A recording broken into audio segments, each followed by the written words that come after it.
Marvel is back. They are so back right now. They are coming out with Ironheart, comes out June 24th, and she is taking, Riri Williams, is bringing the drag queens along with her to help hack the mainframe and steal from the privileged and give to the poor of her community. Yes, this is the first drag queen introduced into the MCU in the upcoming Ironheart series, named Shea Coulee, winner of Drag Race All-Stars, if you didn't know. I assume you don't, because I don't think any of our viewers watch RuPaul's Drag Race. But Shea Coulee... I bet you there's at least one who, like, won't admit it, but... So, Shea Coulee is playing Slug in the series, a mysterious character who identifies as a really fierce hacker who plays a key supporting role in the next chapter. So, this was an interview that Shea Coulee gave to Entertainment Weekly about the series and what this drag queen character means for the MCU. They keep throwing Ryan. One of my favorite parts about this is Ryan Coogler is the producer on this. He's not the director. Keep, like, he's not the showrunner. Name but they keep checking him. They keep throwing his name in there because they're like, remember Sinners? You like Sinners, right? He made Black Panther in 2018. Do you want to watch this? You want to watch this? They tried to do this with Zack Snyder, with Christopher Nolan, and Man of Steel. They're like from producer Christopher Nolan. Right. So the character Slug is actually a former drag queen turned hacker who is kind of in the role of a Robin Hood, stealing from the rich and giving to the poor. Oh, so it's not just a drag queen, it's a socialist drag queen. Yes. Even better. They always get that wrong that, you know, from what I understand, Robin Hood was stealing from tax collectors who were like bringing the over-leveraged taxes to the what's his name? The King of Nottingham. Shea Coulee knows Sheriff of Nottingham. Also, I'm confused with the pronouns. They're referring to the drag queen with she, her pronouns, but drag queens are men who dress up as women, not who identify as women. How dare you? So I'm just getting confused. How dare you? That is she, hers swinging dick. Shea Coulee knows her character is about to make a vivid impression. You will be seeing the diva in some looks, she says. Fusing drag aesthetics with superhero aesthetics might, I don't know. I guess that's going to bring in the drag race audience to the Marvel audience, and they can get maximum profit. Well, that's the problem with this type of stuff is like there is such a thing as demographics that don't fuse together in entertainment. Like that's a thing. Like that. Like most shows will actually end up trying this once or twice in a show where they'll take a big swing, it'll miss, and then they'll move on.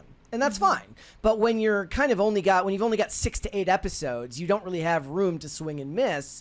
And this is 6 episodes. This is what Chris Gore would talk about when he says the worst thing that ever happened to Marvel and Star Wars was trying to turn male brands into female brands. And putting drag queens in the show is distinctly, you know, it's not just going for leftist audiences, but it's just going for women in general who are probably the overwhelming demographic of viewers of RuPaul's Drag Race. Right. So let's. It would be like trying to put superheroes and cowboys into Sex and the City. Yes. Yeah. Women wouldn't be into that. Even then, cowboys could go in there because cowboys have shootouts at the OK Corral. It's like if Sex and the City had like explosions and CGI slop. Like women don't like that. So here was Shea Coulee's explanation of the character. I help a group of urban Robin Hoods to take away from the privileged and help give back to the community. The community has entered the chat. I'm there to help out on all the missions that go down, trying to shift this power dynamic in this version of Chicago we see in the show. Oh, I hate it. Shea says that Slug doesn't get into much of the action-oriented spectacle. I'm more of the I'll drive the getaway car, hang out in the van on my cute little laptop with my fierce nails, and help you hack these mainframes. That is an actual quote that's in this article. Help you hack these mainframes. This is worse than like the that Robin Hood series that they made. Yeah, I mean that was the first thing that people drew comparison to, is that one that what was like Director X, which is, to be fair, is a pretty cool name for a director. His name was Director X. He got mad at us because we dunked on the show. The drag element comes in the form of tiny bits of information the series slowly reveals about Slug's past. They've kind of left drag. They are, and this is a they. So the character Slug is a they. Yeah, Shea Coulee is a she. They are a drag queen, but it's kind of a past life. You see them in drag, but it's kind of in the context of flashbacks before where they are now because they're trying to be on the low. Yeah, well, you know, they're in the closet. Well, no, they're in the van. They're not in the closet. They're in the van, right. And they're hacking mainframes to steal from people who have money so they can give it to people who don't have money. Wait, okay, so at this point, I avoid the MCU like AIDS. So what's the backstory of this show? Is it alphabet people-y? Is it... Riri Williams showed up in the most recent Black Panther movie, and that was all the way back in 2022. This show was announced prior to Marvel trying to overhaul and change things. So they're just looking to get this thing off the freaking docket as quickly as possible. That's why it's 6 episodes. They're releasing 3 to start with, so they can just get it out of the way. Yeah. So, I don't know. I think they're just hoping this will be a flash in the pan and people won't remember. Well, the only people that are going to make money on this are the people that are going to hate watch it and review it on YouTube. Yeah, exactly. I did pull a bunch of tweets just to kind of give you an idea of where the... Now, these weren't ones that showed up on my timeline. I just went to the quote tweets and pulled a bunch to give you an idea of how people are feeling about this. So, Corbally Game says, Robin Hood reappropriated unfair taxes. Why do modern takes never address this? That's the most intellectual of the ones that I found. Don't worry. It gets better. You know what? Bring back black folks always dying in movies. At least we had our dignity and we weren't being used as political and agenda props. Yeah, they, at this point, get all their diversity into one person. So it'll be a black, disabled drag queen who's trans, who has a lazy eye and irritable bowel syndrome. And vitiligo. Vitiligo. We actually tried to... We were actually talking about this when we were watching an episode of Blue Bloods, as I was talking before the show, where they put 3 feminist storylines into one episode and just got it out of the way. They did it all in one episode, and then none of it came up for the next 5 or 6 episodes. They had to get their rocks They got to get it over with. Thorius Unlimited. He's got a great YouTube channel. He does great movie reviews. You should go check him out. He says, "Come on, Marvel. The tax write-off was right there. It was right there. They could have just written this off for taxes." Gene Gentry says, "So I was half right. Drag super thief. Taking from the privileged isn't a heroic action. Let someone take your stuff and see how it feels, but is called Slug instead of Shade/Darkveil." Yeah, Slug, from what I understand, is a real character, but is a 1,000-pound drug kingpin, which is obviously not what this character is. Says, "Wonder if Marvel is trying to avoid giving Cena Grace due credit and therefore money. They could be just avoiding having to pay people out." This one says, "This show is so 2020 coded, it hurts. It is. The cringiest era of corporatism, when GTM strategy was progressive pandering to unhinged millennials." But I think they still are. They are hanging on to that tight. People are talking about the cultural shift, but I don't know. I want to think that it's happening. Well, they're saying about projects like this, it's a holdover from that they produced and wrote before the cultural vibe shifts, so we just have to wait a little bit longer. Well, I mean, that's actually true, though. Whenever they go through these corporate changes, the size of a corporation is so unwieldy that it takes a bunch of time before you actually see any changes in anything. It technically is an argument that makes sense on its face, but if the cultural vibe shift actually were that strong of a change, they would have written this off and not released it. Yeah. Comics Division says, "Marvel is saved," with 9,000 exclamation marks. And there was 2 from Lorena Creole. She says, "I'm going to need some really dark rum to get through this crap." Yeah, I would too. And she says, "How much do you want to bet these aren't affluent, privileged black people that are being targeted? Such Marxist nonsense." It sounds like queerified Mr. Robot. I love Mr. Robot. I love Mr. Robot too, but that was also kind of a commie show. Stealing from the rich to give to the poor. That was essentially the point. But that was kind of I think of that as more of a reaction to Occupy, and they thought that the writing was really deep. I mean, I just identified with it because the main character was doing a bunch of morphine and then Suboxone right after to not go through withdrawal and die. I mean, I love that character. I don't care. And that is the only type of character that Rami Malek should be playing. Yeah, I agree. It really is.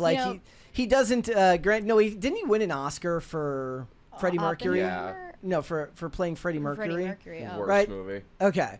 So, but his eyes are too like sallow and hooded to play good guys. He's kind of like Cillian Murphy, whose eyes are too dead to play good guys. Right. Like he shouldn't be playing heroes. This also reminds me of when they put Lizzo in The Mandalorian. Like, were you hoping that all the Bill Burr. Lizzo fans were gonna go flock to Star Wars and become Star Wars superfans? Like, what is the thought process? This is what I mean, though. They are more committed to their ideology than making money, than being successful, than making a good product, than anything. So I'm not sure that it's going to go away as easily as people think it will. Shea Coulee says she's happy that the MCU welcomed her as unabashedly queer. I hate it. I hate it so much. She says she felt so much love and respect on set and hopes that people take away the amount of genuine heart that was put into the production on all fronts, and recalls an open and compassionate crew that made her feel welcome in new territory. What were you expecting? It's Hollywood. Yeah. What are they going to say? Get to the back of the bus? Accept you because you're a drag queen? See, the story that I think would bring people together is if someone like this like came onto set and was like, everyone was really mean to me, but it wasn't because of that. They just didn't like. Yeah. Okay, yeah. And Slug, the character, not the drag queen in real life, goes by they, them pronouns. And in that small regard, helps the MCU on a broader path in terms of character representation, finding ways to exist in a way that felt truly, authentically me, and also to the character was really cool. I'm just happy to see the phrase "hack the mainframe" coming back. Right after this, she's going to say, I searched the net. Yep. And I searched the net and found the codes. This is so... My other favorite trope that I want to bring back is when you sit down in front of somebody else's computer and it's password protected and they look around to find a clue for the password. So they sit down here and they look at this and they just type water bottle and that's the password. Right, exactly. I want that trope to Say come what back. you will about Mr. Robot. They that actually literally happened in the Sex and the City movie. There you go. See? In Mr. Robot, they did go to great pains to make sure that it was like accurate to software engineers so that they would not have their immersion ruined. What show was I watching? They had like consultants. What show was I watching where it might have been a later season of Burn Notice. They're like, do you want to know why they show you hacking scenes in a montage like this? Oh no, it was the Limitless TV show. He's like, do you know why they do this? Because hacking is boring. Like, really boring. And it shows, like, a time-lapse of him over, like, 9 hours, and it's like... Well, they did that with Rachel Zegler, actually, in the Y2K movie. She's, like, a quirky hacker girl. Yeah, I saw it on a plane recently. Mary only watches movies on planes. Yeah, pretty much at this point. And I had high hopes for it because of the nostalgia bait, but they made Rachel Zegler in this... like quirky hacker girl trope where she was doing, hacker montages and saving the world from Y2K. Okay, now I kind of want to hate watch it. You should. Give it a chance. Rootless Redneck in the chat says NCIS had 2 people use the same keyboard to hack better. He's right. That did happen. They did actually do that. I can't. So how could they be this stupid? What was the last Marvel movie you did watch, do you think? God, I think the Spider-Man with the 3 Spider-Men. I'm committed to avoiding it. Which one was that? That No was Way Home, No Way Home. Yeah. Yeah, 2021. Well, I mean, what's come since then that was any good?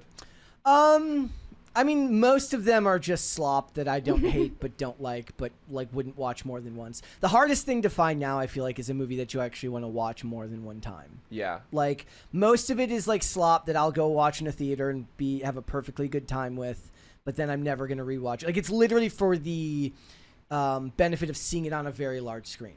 Like, I enjoyed Dead Reckoning, but I was never going to watch it again at home, which I actually did before I went and saw Final Reckoning. But even then, I was like, that all would have looked way cooler on a bigger screen. So I was on a flight to LA recently, and the guy sitting in front of me had his laptop out. I'm guessing he was some sort of screenwriter. I literally saw this man copy and paste from ChatGPT into Final Draft. I love it. I'm like, this explains so much. He probably works for Marvel. Yeah. That's so sad. And I mean, in terms of AI, I think, if you look at these sort of corporate assembly line studio films, there really isn't much of a difference between what AI could come out with and this crap. Thanks for watching. Listen to full episodes of Pop Culture Crisis on Spotify. Keep up with us on social media and make sure you subscribe and ring that bell so you never miss the show. Bye, guys.